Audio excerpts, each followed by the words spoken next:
Olá, pessoal! Então, dando sequência aos nossos estudos sobre o envelhecimento.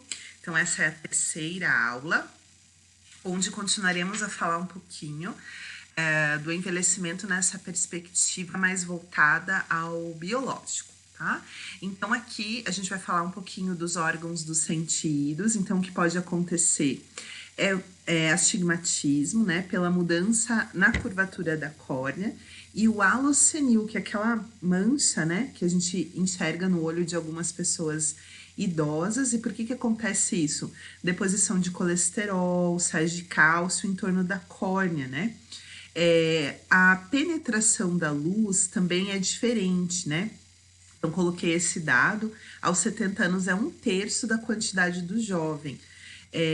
E pode ocorrer atrofia do músculo dilatador da pupila. Então, essas pessoas, normalmente, elas precisam de mais luz para enxergar.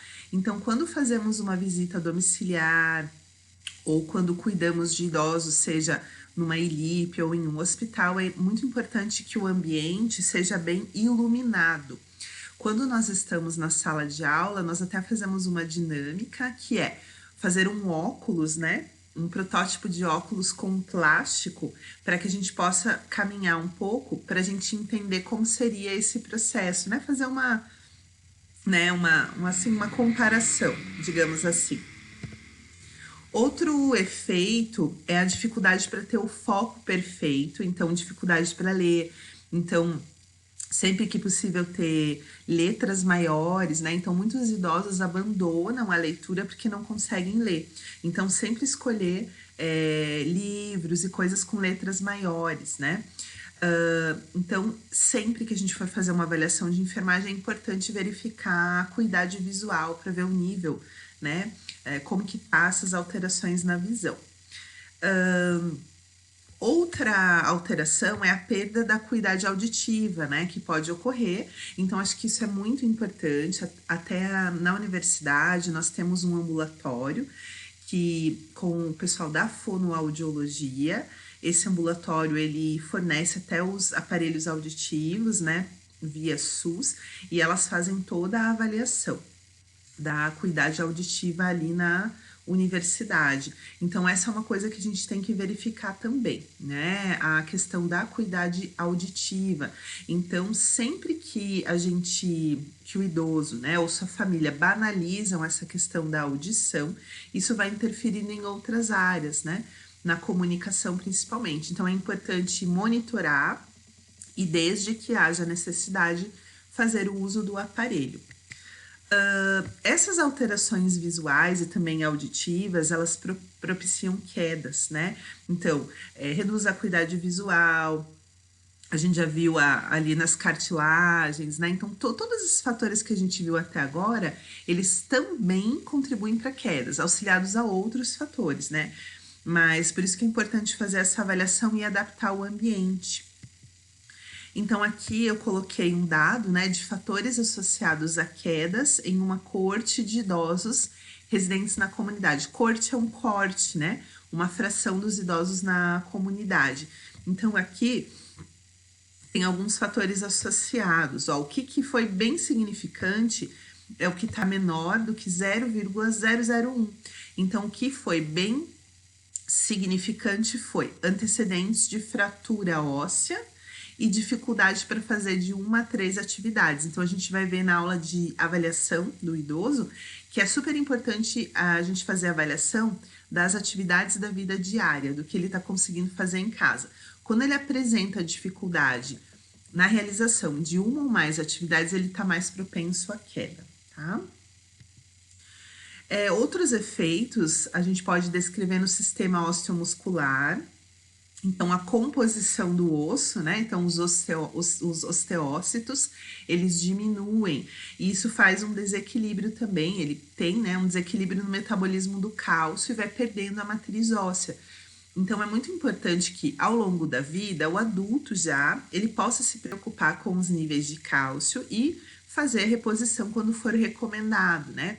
Um exame que é recomendado para os idosos também, para os adultos e também para os idosos, é a densitometria óssea, né? Então, gente, ó, o sistema osteomuscular, fisiologicamente, a gente tem um pico dele, né, de saúde, vamos dizer assim, na quarta década da vida.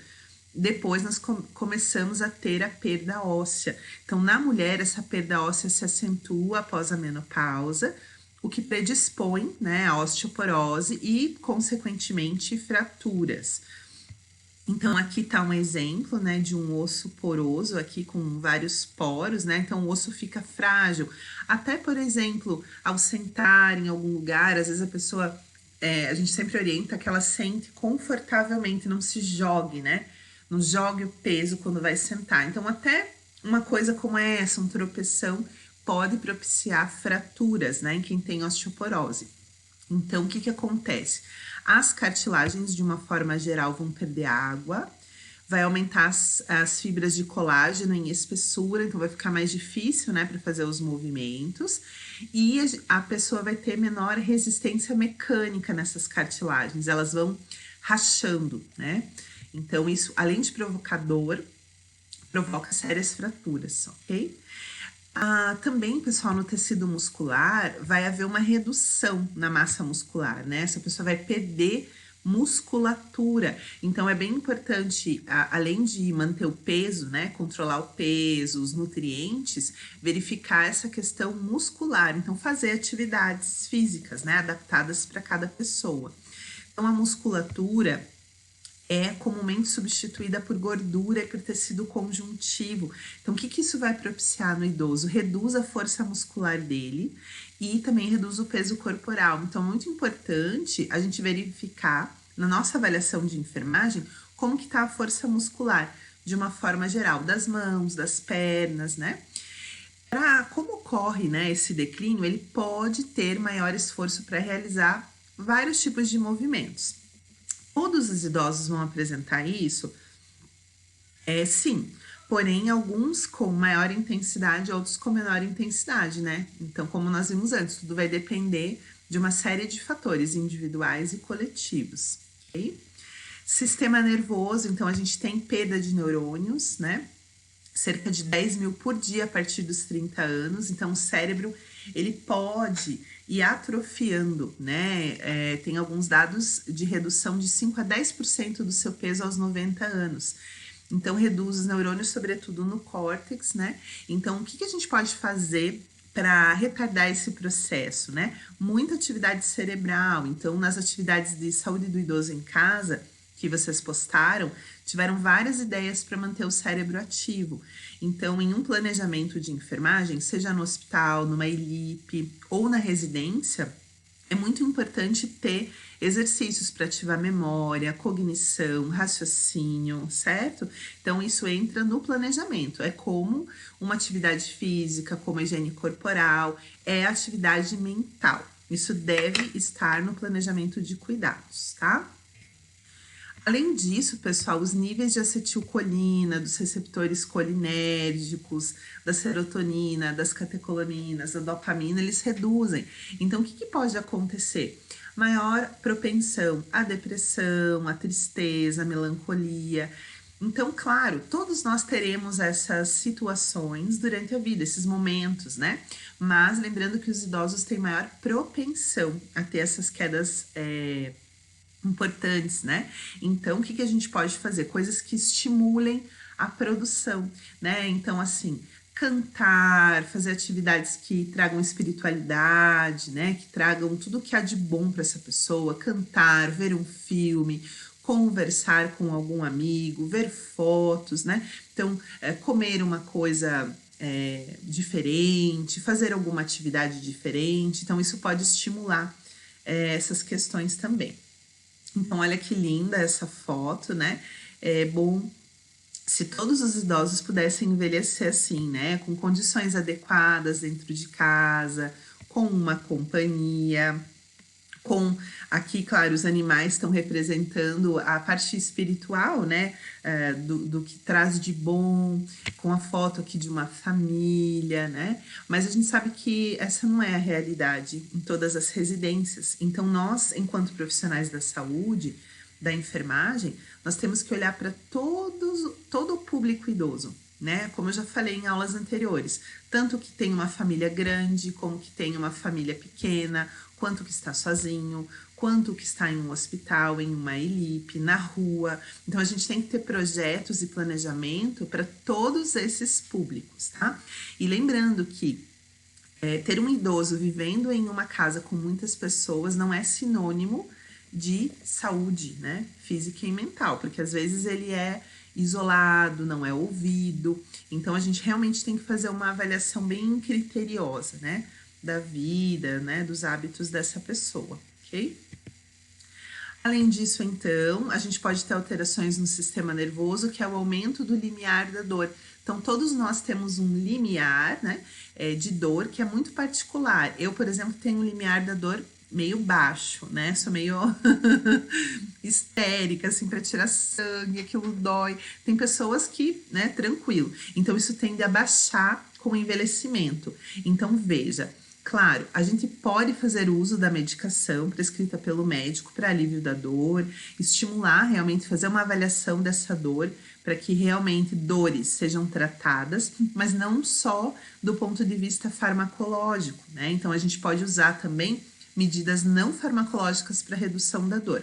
Massagem, uso de óleos essenciais, uso do frio e do calor, terapias de relaxamento, né? Então, todas essas coisas a gente pode colocar num plano de cuidados, ok?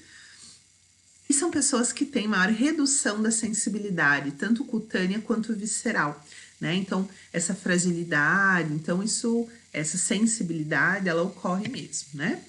Já no sistema circulatório, a gente tem um frequente aumento do coração, né? Aumento das câmaras cardíacas e as fibras do músculo cardíaco, elas podem hipertrofiar. Então, em alguns casos, para alguns idosos, isso leva a um grau pequeno ou mais severo de insuficiência cardíaca. Então, a gente pode retomar lá as aulas de insuficiência cardíaca e lembrar dos sintomas, né? A falta de ar aos esforços, né? A taquicardia, tá? Então, estar atento a isso também, tá? Então, o coração, ele fica mais fibroso e menos complacente, reduz a força de contração. A gente já viu na aula de insuficiência cardíaca, a contração é importante para fazer a ejeção do sangue, né? Então, reduz um pouco essa contração.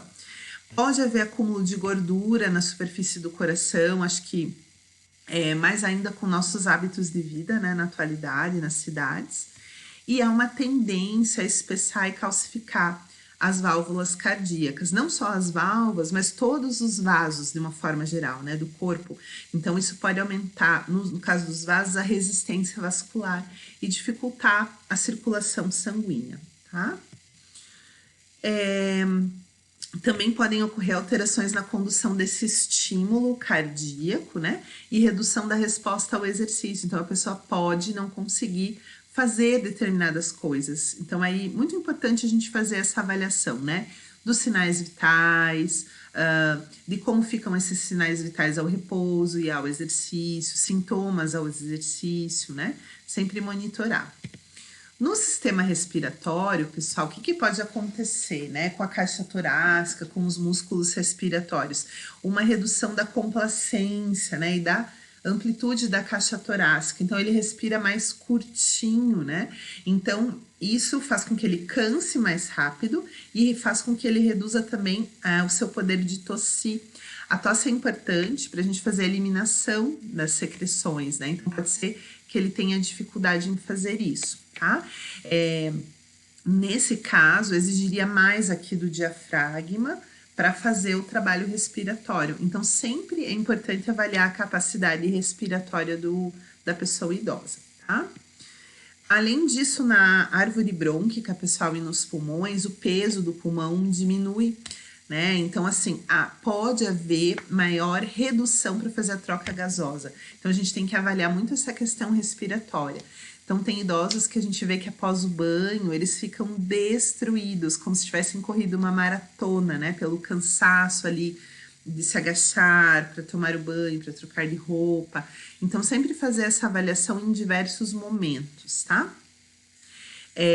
Outra questão, redução, estreitamento dos brônquios e alteração nas células mucociliares, então ele está mais predisposto à infecção. Então, por isso que até agora, nesse momento que a gente está vivendo, né, a recomendação que eles fiquem mais em casa, né, por conta disso, eles estão mais propensos. Tem um geriatra aqui em Curitiba, que eu admiro muito, né? O trabalho dele é muito reconhecido, chamado Dr. Tupiná. E uma vez eu assisti uma aula com ele, que ele disse uma frase, né, que me chamou muito a atenção, e eu concordo com ele. É como se o idoso pudesse ser comparado a um carro que está com o sinal de reserva da gasolina aceso, ou seja, é um carro que está andando, está em funcionamento, mas está na reserva, né? Então, como ele já está na reserva, qualquer evento, seja uma infecção, seja o coronavírus, seja o H1N1, seja uma pneumonia, seja uma diarreia, qualquer evento, né, que possa fazer um desequilíbrio da sua saúde pode fazer o gasto dessa reserva e o carro pode não retomar o seu funcionamento. Então, eu acho que isso ilustra muito bem por que a gente tem maior cuidado com os idosos. Então, nós temos tanto a nossa reserva quanto o nosso tanque cheio de combustível. Então, se nos acontece algo como uma pneumonia, uma diarreia, né, uma infecção gastrointestinal, nós temos combustível para usar e ainda temos a reserva. E a maior parte dos idosos, não todos, claro, mas muitos já estão na reserva, né? Biologicamente, eles já estão na reserva. Então, qualquer evento, mesmo que muito simples, pode esgotar totalmente a reserva, tá? Então, acho importante a gente pensar nisso, né? Então, além disso, pode haver, né, uma redução da capacidade de praticar exercícios, porque eu sempre falo, pode haver, porque sempre retomando essa ideia, né, os efeitos do envelhecimento, eles são muito variáveis de indivíduo para indivíduo, né, então a gente tem aí pessoas de 100 anos que têm uma capacidade de praticar exercícios fantástica, porque fizeram isso ao longo de toda a vida. Mas isso não é regra para todos, né? Então, aqui, por que a redução da capacidade de praticar exercícios pode ocorrer? Ó? Redução da complacência respiratória, da força muscular para respirar, da capacidade ventilatória e do débito cardíaco, né? Então, todas essas alterações respiratórias, vasculares, cardiovasculares, né? Musculares, de cartilagem, elas vão impactar nessa questão da atividade física, ok? No sistema digestivo, pessoal, quem convive com pessoas idosas muitas vezes nota isso, né? Eles têm uma redução da motilidade do trato gastrointestinal, eles podem ter também uma redução da secreção de todas as glândulas e também da absorção intestinal. Então, essa questão da motilidade pode fazer com que ele demore mais para fazer a digestão. E também demore mais para fazer a eliminação das fezes, tá? Então, são duas coisas. É comum a gente ver um idoso comendo e, por exemplo, na hora do almoço, e à noite, lá pelas 9, 10 horas da noite, ele ainda estar arrotando o almoço, né? Como se ele tivesse acabado de comer, porque ele tem a redução dessa motilidade. Então, talvez algo importante seja fracionar mais as refeições em porções menores, né? Para facilitar a digestão, tá? Essa questão da absorção intestinal, ela também impacta na absorção das vitaminas. Então, é super importante ter uma alimentação bem saudável para fornecer essas vitaminas, sabendo que ele já vai ter uma redução da absorção. Então, muitas vezes precisa até fazer suplementação, tá? Na cavidade oral, pode ocorrer, então, perda e desgaste dos dentes, inflamação das gengivas, boca seca. Então, em muitos casos, em casos mais graves, existem produtos que nós podemos indicar, enfermeiros podem indicar também para produzir saliva. Então, tem chicletes, né, que pode mascar para produzir saliva. Tem o spray, que é a saliva artificial, tem pasta de dente, né, porque realmente você se alimentar com a boca seca é uma sensação ruim, né? Então, sempre avaliar o ressecamento bucal. E o limiar gustativo aumenta. Então, o que é isso, né? Traduzindo, a pessoa vai precisar de mais tempero na comida. Então, tudo é muito, né? Ela pode dizer que um determinado alimento está sem gosto e colocar mais sal ou mais açúcar. Então, acho que essa é uma boa coisa para avaliar também, porque é importante cuidar com essas questões e utilizar temperos, né? Que não sejam só o sal e o açúcar por conta dessa questão. No esôfago, pessoal, então, pode ter redução da produção de prostaglandina, de pepsina, de muco, de suco gástrico. E aí, ele também vai estar mais propenso ao desenvolvimento de algumas bactérias, como H. pylori, fungos, né? Então, o que isso vai proporcionar? Azia, né? Queimação, aquela dificuldade para se alimentar. Então, sempre que o idoso estiver relatando, né, ou na nossa investigação a gente identificar esses problemas, é preciso encaminhar o médico para fazer uma avaliação e tratamento, né, principalmente no caso do H. pylori. H. pylori não tratado é fator de risco para câncer gástrico, né? Então, sempre estar bem atento a essa questão alimentar, tá? Além disso, pode haver uma atrofia da mucosa esofágica, né?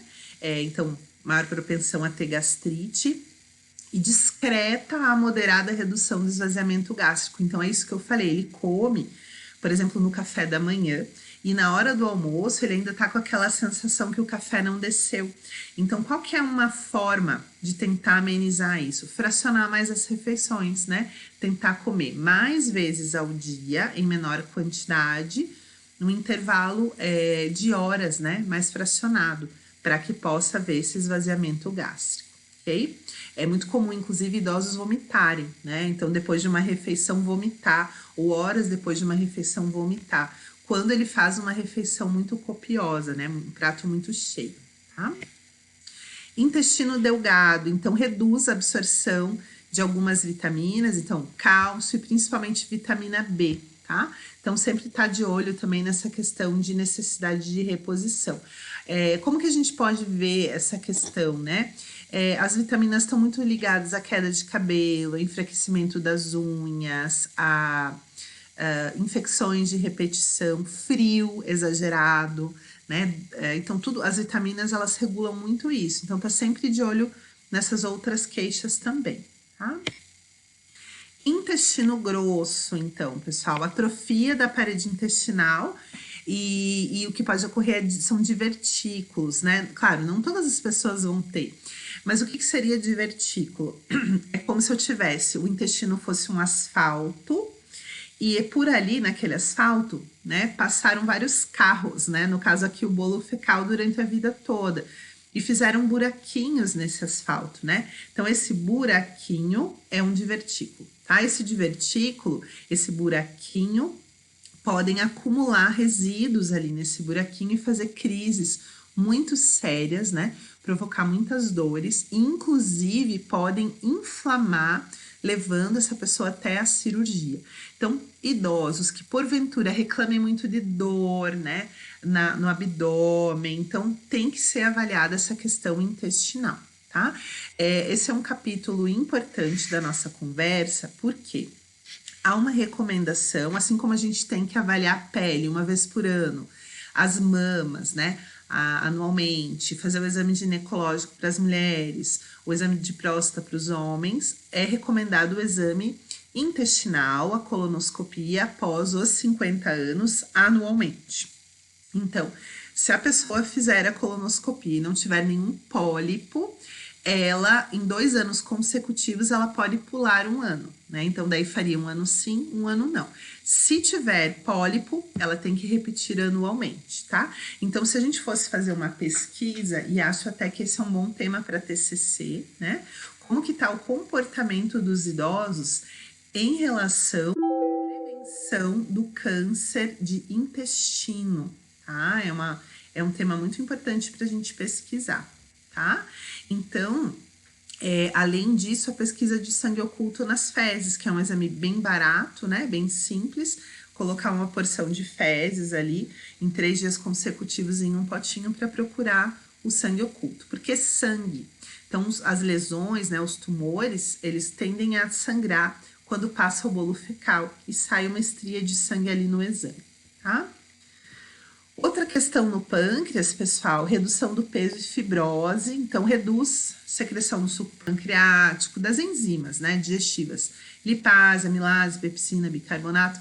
Então a digestão ela pode ficar prejudicada. Então cuidar, né, com essa questão da alimentação e fazer avaliação. No fígado, pessoal, também ele tem um metabolismo reduzido. Então uma questão importante é a questão dos alimentos, né? Muito gordurosos, muito açúcar, então ele pode trazer mal-estar, mas também no metabolismo de alguns medicamentos, tá? Então, alguns medicamentos podem ter um efeito não tão adequado na pessoa idosa, tá? Então, sempre avaliar. Às vezes fez um analgésico e não passou completamente a dor. Então, pode ser por essa deficiência no metabolismo, tá bom? Então, pessoal, vou fazer uma paradinha por aqui e nós continuamos na aula 4 esses efeitos, ok? Muito obrigada.